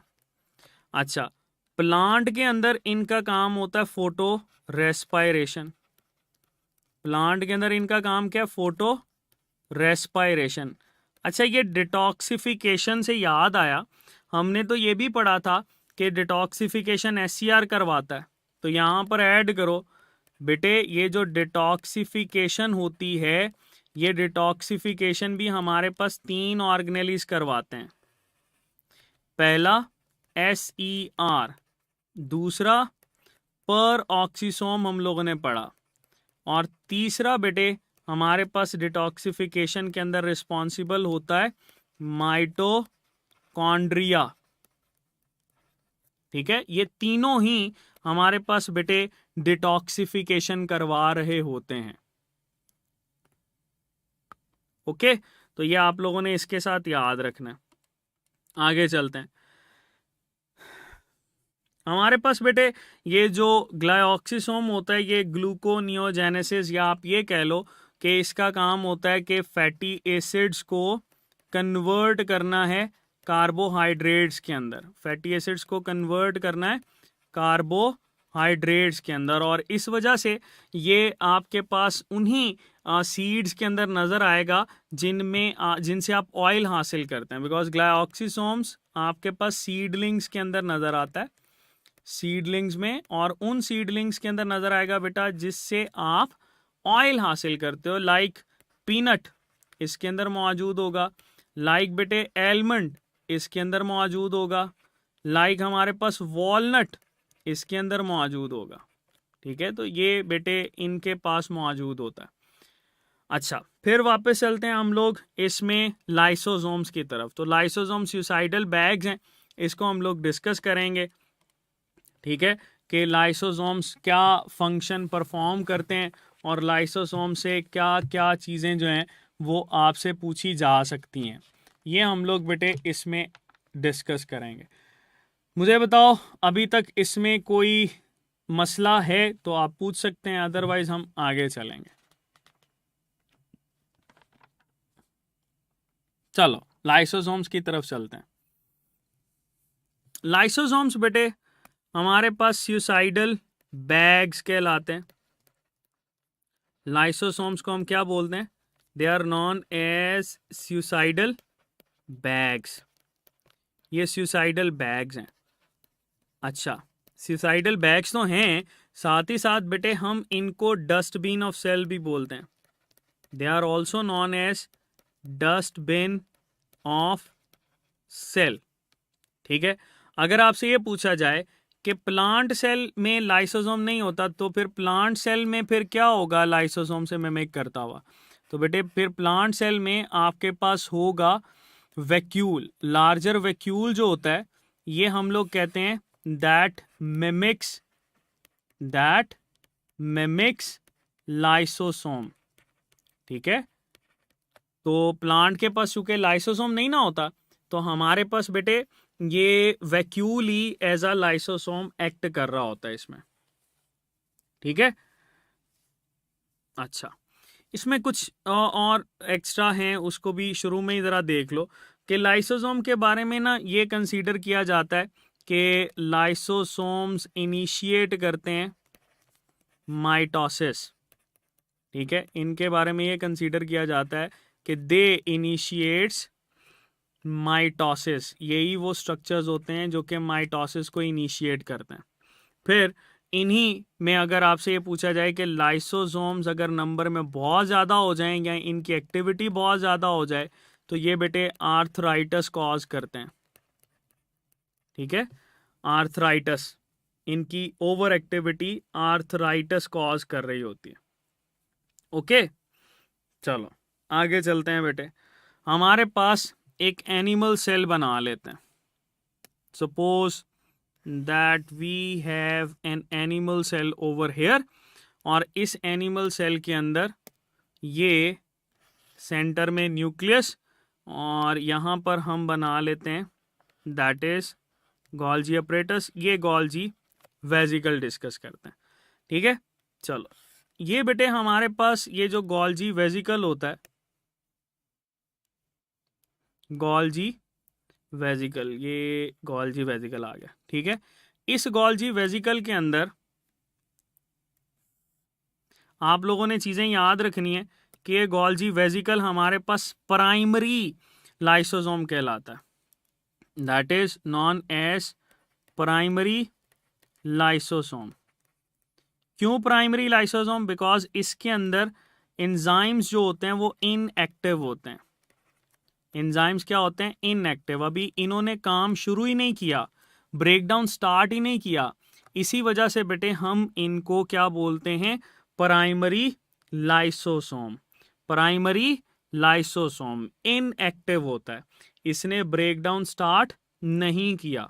ठीक है, अच्छा सपोज हमारे पास ना यहां पर एक पड़ा हुआ है स्ट्रक्चर। चलो इस स्ट्रक्चर को जरा बेहतर बना लेते हैं, इसके साथ बनाते हैं। Suppose we have a structure over here जिसको माइटोकॉन्ड्रिया बोलते हैं, and that is almost worn out mitochondria. ये हमारे पास क्या हो गया? Worn out mitochondria. अगर इस वॉर्न आउट माइटोकॉन्ड्रिया की बात करें बेटा, तो आपके पास इस माइटोकॉन्ड्रिया के अराउंड ये प्राइमरी लाइसोसोम जाएगा, जाके बेटे अपने इस एंजाइम को एक्टिवेट करेगा। इस स्ट्रक्चर को हम लोग बोलते हैं phagosome. That will be refer to as phagosome. ये जो बेटे फैगोसोम होता है, इसी फैगोसोम को हम लोग सेकेंडरी लाइसोसोम बोलते हैं। That is refer to as secondary lysosome. ऊपर लिख लें इसको सेकेंडरी लाइसोसोम, बिकॉज इसने ब्रेकडाउन स्टार्ट कर दिया ना, तो तभी ये आपके पास सेकेंडरी लाइसोसोम कहलाएगा। इस फैगोसोम की कॉम्पोजिशन क्या होती है? तो जब भी आपसे बेटे कॉम्पोजिशन पूछी जाए तो आपने बताना है इसमें प्राइमरी लाइसोसोम है प्लस इसमें माइटोकॉन्ड्रिया। अब बेटे ये देखो, माइटोकॉन्ड्रिया इसके सेल का अपना हिस्सा है ना, तो अगर सेल का अपना हिस्सा है तो आप इस फैगोसोम के शुरू में लगा दोगे ऑटोफैगोसोम। ठीक है, ऑटोफैगोसोम उसको बोलते हैं जिसमें बेटे ये सेल के अपने ही हिस्से को क्या करे, डाइजेस्ट करना शुरू कर दे। जैसे वॉर्न आउट ये जो माइटोकॉन्ड्रियाज हैं इनको डाइजेस्ट करे।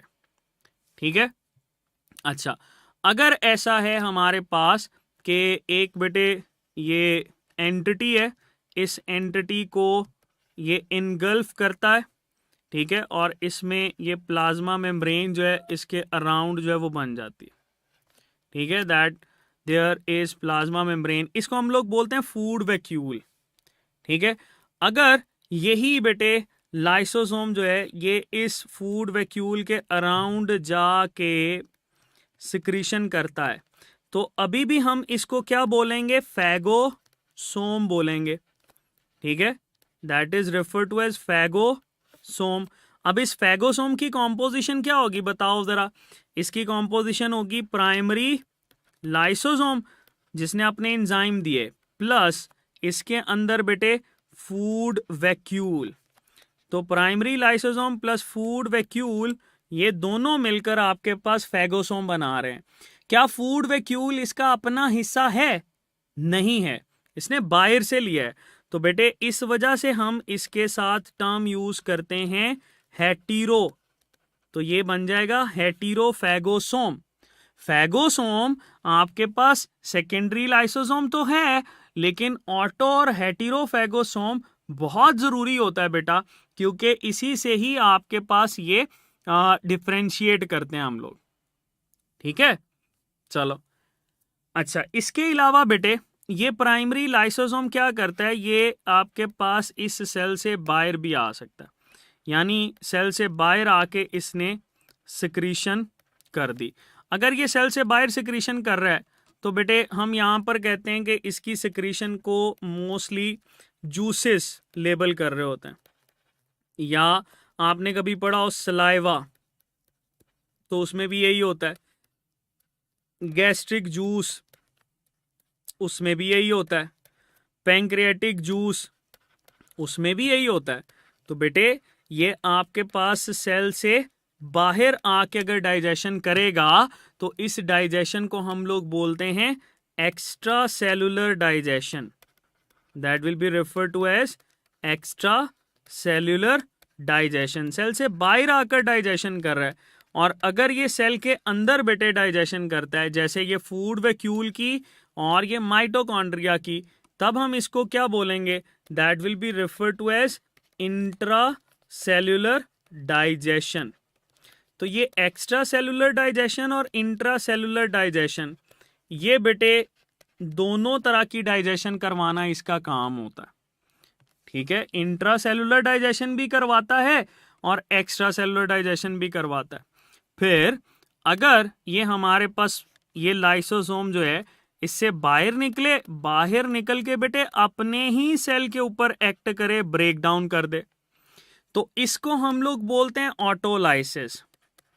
That will be refer to as autolysis. इस ऑटोलाइसिस के अंदर आप देखो डेवलपमेंट के दौरान हमारी बॉडी से टेल रिमूवल होती है, ठीक है, वो भी ऐसे ही हो रही होती है। फिर आप लोग देखो फिंगर्स के दरमियान स्पेसेस होती है, फिंगर्स के दरमियान जो स्पेस बनती है ना, वो भी इसी से ही बन रही होती है, ऑटोलाइसिस ही होती है। ठीक है, तो ऑटोलाइसिस करवाना भी इसी का ही बेटे काम होता है। ओके, तो ये बात बेटे आपने इसके लिए याद रखनी है। फिर हम यहीं पर आपके पास पूछते हैं कि अगर ये आपके पास बेटे सेल से बाहर निकलता है, अगर ये सेल से बाहर निकलता है और स्पेशलाइज्ड फॉर्म में आ जाता है, क्या कोई ऐसा पॉसिबल है? बिल्कुल पॉसिबल है। आप लोगों ने स्पर्म्स पढ़े होंगे, ठीक है, और इन स्पर्म्स के अंदर बेटे ये हमारे पास आ गया न्यूक्लियस। इन स्पर्म्स के हेड पे आप लोगों ने पढ़ा एक्रोसोम। क्या पढ़ा बेटे? एक्रोसोम। ये एक्रोसोम क्या है? That is the specialised lysosome. ये हमारे पास स्पेशलाइज्ड लाइसोसोम होता है बेटे। इसी स्पेशलाइज्ड लाइसोसोम ने जाके आपके पास बेटे जो ओवा होता है उसको थोड़ा सा डाइजेस्ट करता है, फिर उसके साथ फ्यूजन स्टार्ट करवा रहा होता है। ठीक है जी। फिर हम इसमें लाइसोसोम के साथ एक और चीज भी ऐड करते हैं। यही लाइसोसोम जो है ये आपसे पूछा जाए किन सेल्स के अंदर ज्यादा होते हैं, तो बेटे आप बताओगे कि ये लाइसोसोम ज्यादा होते हैं हमारे पास मोनोसाइट्स के अंदर। मोनोसाइट्स, तभी तो ये मोनोसाइट्स आपके पास बेटे मैक्रोफेजिस कहलाते हैं। ठीक है, मैक्रोफेजिस जो कि फैगोसिटिक एक्टिविटी परफॉर्म करता है। फिर ये आपको न्यूट्रोफिल्स के अंदर भी नजर आते हैं। इन न्यूट्रोफिल्स के अंदर बेटे आपको माइक्रोफेजिस बोलते हैं, बिकॉज ये छोटे छोटे जो पार्टिकल होते हैं उनको डाइजेस्ट करते हैं, तो ये भी फैगोसिटिक एक्टिविटी होती है। आपके पास बेटे अगर पूछा जाए मोनोसाइट न्यूट्रोफिल्स, तो इनके अंदर नंबर ऑफ लाइसोसोम हमारे पास ज्यादा होते हैं जो कि बेटे फैगोसिटिक एक्टिविटी परफॉर्म करते हैं। ठीक है, अच्छा, फिर लास्ट पे इस पे हम लोग ऐड करेंगे स्टोरेज डिजीजेस। ठीक है, स्टोरेज डिजीजेस। अगर आपके पास बेटे इसके कुछ एंजाइम्स प्रॉपरली काम नहीं ना कर रहे, then it will cause storage diseases. इन स्टोरेज डिजीजेस के अंदर दो डिसऑर्डर्स हम लोग डील करते हैं। एक होता है टे-सैक्स डिजीज, दैट इज टे-सैक्स डिजीज। इस टे-सैक्स डिजीज को ना बेटे हम लोग लीथल म्यूटेशन भी बोलते हैं, दैट इज लीथल म्यूटेशन। इसके अंदर होता क्या है? इसके अंदर बेटे जो लिपिड होता है वो ज्यादा हो जाता है, क्योंकि उसको ब्रेक करने के लिए एंजाइम नहीं है, और ये ज्यादातर ब्रेन के अंदर होता है, तो ब्रेन की फंक्शनिंग बेटे आपके पास कम हो जाती है।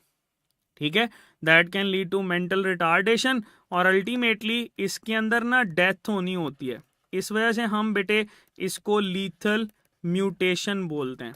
ऐसी म्यूटेशंस जो कि अल्टीमेटली लीड टू डेथ, उनको लीथल म्यूटेशन बोला जाता है। फिर दूसरा आपको यहां पर नजर आएगी ग्लाइकोजिनोसिस टाइप 2। ये जो बेटे ग्लाइकोजिनोसिस टाइप 2 है, इसके अंदर क्या होता है? इसके अंदर बेटे हमें ग्लाइकोजन का लेवल जो है वो इंक्रीज नजर आता है। ग्लाइकोजन का लेवल क्या हो जाता है? इंक्रीज। और अगर ग्लाइकोजन का लेवल इंक्रीज हो गया, ठीक है, ग्लाइकोजन का लेवल इंक्रीज हो गया, तो इसका मतलब जहां जहां ग्लाइकोजन रिक्वायर्ड है वहीं वहीं बेटे आपके पास ये अच्छी खासी मिकदार के अंदर नजर आएगा। और ये आपको मसल सेल के अंदर, और यही बेटे आपको लीवर सेल के अंदर ज्यादा नजर आता है। ठीक है, अच्छा, पॉम्पे डिजीज क्या होती है?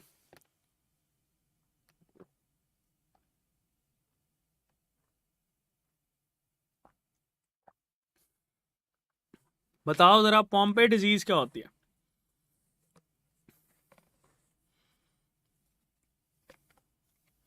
बिल्कुल, जो ग्लाइकोजिनोसिस टाइप 2 होती है ना, उसी को ही हम लोग पॉम्पे डिजीज बोलते हैं। ठीक है जी, ये था स्टूडेंट्स आज का हमारा लेक्चर, जिसमें हम लोगों ने ये लाइसोसोम को डिस्कस किया, फिर हम लोगों ने गोल्जी अपरेटस, एंडोप्लाज्मिक रेटिकुलम और सेल वॉल को डील किया। इसमें देख लो, अगर कोई बेटे आपको कोई मसला है, कोई चीज़ पूछनी है तो आप पूछ सकते हो। ठीक है, इसमें लाइसोसोम के अंदर फिर टर्शरी क्वाटरनरी लाइसोसोम भी ऐड करते हैं, लेकिन ये याद रखना टर्शरी लाइसोसोम हम उनको बोलते हैं जो कि रेजिडुअल लाइसोसोम्स कहलाते हैं. They are refer to as residual lysosomes. ठीक है जी, याद रखना.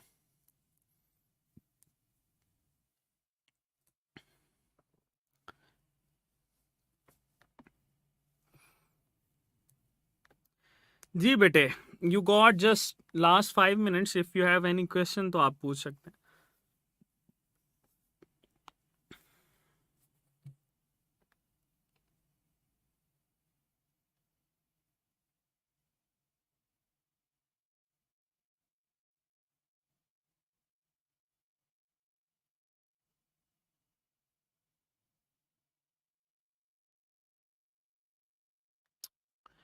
जी जी. अच्छा, ये सवाल पूछ रहे हैं मोहम्मद अब्दुल दयाम दाइम, गाउचर्स डिजीज़ क्या होती है? बेटे गाउचर्स डिजीज़ जो होती है ना, ये नॉर्मली फैटी सब्सटेंसेस के इंक्रीज लेवल की वजह से होती है. एंड दैट मोस्टली ये जो स्टोर हो रहे होते हैं लिवर के अंदर होते हैं या स्प्लीन के अंदर होते हैं. ठीक है सर, एंडोमेम्ब्रेन में भी और एंडोमेम्ब्रेन सिस्टम में भी आपने ERGA लिखा है दोनों में. अच्छा बेटे हानिया सुनो, जो एंडोमेम्ब्रेन्स होती हैं ना, ये तो सारी की सारी वही मेम्ब्रेन्स होती हैं जो सेल के अंदर हैं. और एंडोमेम्ब्रेनस सिस्टम के अंदर हमारे पास वो वाली मेम्ब्रेन्स होंगी जिनमें एंडोप्लाज्मिक रेटिकुलम और गोल्जी अपरेटस और गोल्जी वेसिकल है. ठीक हो गया? तो इस वजह से मैंने लिखा हेटेरोफेगोसोम. बेटे हेटेरो का मतलब होता है डिफरेंट, ऑटो का मतलब होता है खुद. तो ऑटोफेगोसोम हम उसको बोलेंगे जब भी ये लाइसोसोम अपने ही सेल के किसी हिस्से को खाएगा ना, उसको ऑटोफेगोसोम बोलेंगे. और अगर ये बाहर से किसी चीज को खाएगा तो उसको हेटेरोफेगोसोम बोलेंगे. अच्छा, एक सवाल पूछ रहे हैं साइटोप्लाज्म में प्रोटीन्स कहाँ से आती हैं? डायरेक्ट फ्रॉम राइबोसोम और RER. बेटे मैंने यही बात तो ऊपर ये डिस्कस की थी. ये देखो कि ये जो RER होता है ना, ये ज़्यादातर एक्सपोर्टेड प्रोटीन्स बनाता है. मतलब वो वाली प्रोटीन्स जिन्होंने बेटे या तो प्लाज्मा मेम्ब्रेन का हिस्सा बन जाना है या उन्होंने उससे सेल से बाहर निकल जाना है. ठीक है? अगर साइटोप्लाज्म के अंदर किसी ने यूज होना है तो बेटे वो फ्री राइबोसोम्स बना रहे होंगे. माइटोकॉन्ड्रिया के अंदर ना जीनोबायोटिक एक्टिविटी होती है बेटा. उसी जीनोबायोटिक एक्टिविटी की वजह से हम लोग ये कहते हैं कि उसमें बेटे हमारे पास डिटॉक्सिफिकेशन होती है. बेटे स्टमक में आप देखो ना, गैस्ट्रिक जूस होता है, तो गैस्ट्रिक जूस जो है वो बेसिकली सिक्रीशन है. किसकी सिक्रीशन है? That is the secretion of lysosome. ठीक है, ये बेटे लाइसोसोम की सिक्रीशन होती है, इसी वजह से हम इसको डील कर रहे होते हैं. ठीक है, ये बात याद रखना. अच्छा, फिर आपके पास आ जाता है क्या सवाल है जी? टे-सैक डिजीज की वजह से डेथ क्यों होती है? बेटे टे-सैक डिजीज की वजह से डेथ इस वजह से होती है बिकॉज ये हमारे पास लीथल म्यूटेशन है. तो लीथल म्यूटेशन जो होती है ये आपके पास बेटे डेथ कॉज कर रही होती है. इसमें कोई इतनी ज्यादा देर तक जो है ना वो सर्वाइवल नहीं होता.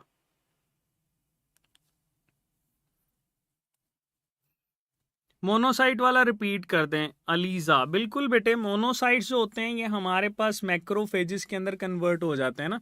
तो अगर ये मैक्रोफेजिस के अंदर कन्वर्ट हो रहे हैं तो definitely they have some activity जो कि फैगोसिटिक एक्टिविटी परफॉर्म करेगी. ठीक है, और फैगोसिटिक एक्टिविटी जो है ये आपके पास दो तरह के सेल परफॉर्म कर रहे होते हैं. एक बेटे ये आपका आ जाता है मैक्रोफेजिस. दूसरा हमारे पास आ जाते हैं बेटे जिनको हम लोग लेबल कर रहे होते हैं मोनोसाइट्स, सॉरी न्यूट्रोफिल्स. ठीक है, डिटॉक्सिफिकेशन बेटे डिफरेंट मटेरियल्स की डिफरेंट मेथड से डिटॉक्सिफिकेशन होती है. जैसे पर ऑक्सीसोम देखो, ये हाइड्रोजन पर ऑक्साइड की फॉर्मेशन डिसोसिएशन के लिए रिस्पॉन्सिबल है. सो डेफिनेटली ये ज़्यादातर अल्कोहल की डिटॉक्सिफिकेशन करवाएगा. और जीनोबायोटिक एक्टिविटी माइटोकॉन्ड्रिया के अंदर होती है, तो उसमें आपके पास ये एक्टिविटी परफॉर्म होगी जो कि नाइट्रोजनस वेस्ट मटेरियल की ब्रेक डाउन करवाता है. ठीक है। हाँ जी, प्रोकैरियोटिक मेम्ब्रेन में स्टीरोल नहीं होती बेटे, इसमें मेम्ब्रेन में स्टीरोल नहीं होती।